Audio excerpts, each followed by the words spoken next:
weil das sich gerade so schön dreht. Ja. Du kannst eh weitergehen. Oder einfach den Vorspeisenriegel essen. Ich weiß eh. Minute 30 finde ich es noch. Dann können wir gehen. Schau das mal an. Aber ich weiß gar nicht, wie das ist.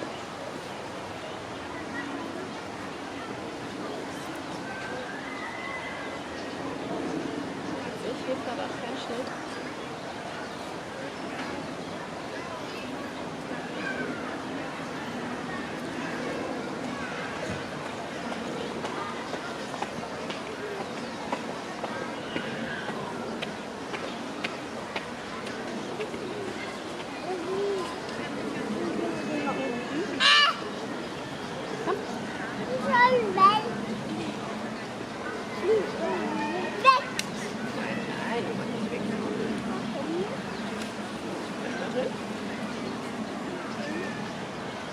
Sie anschauen können.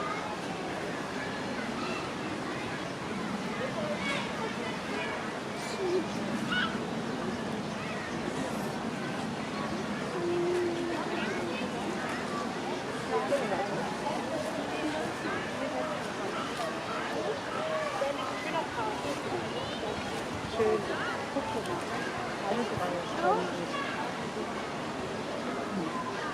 Danke.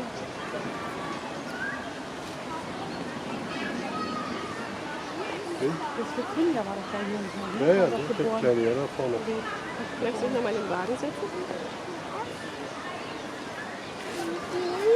Magst du dich noch in den Wagen setzen? Nein, das ist schon laut.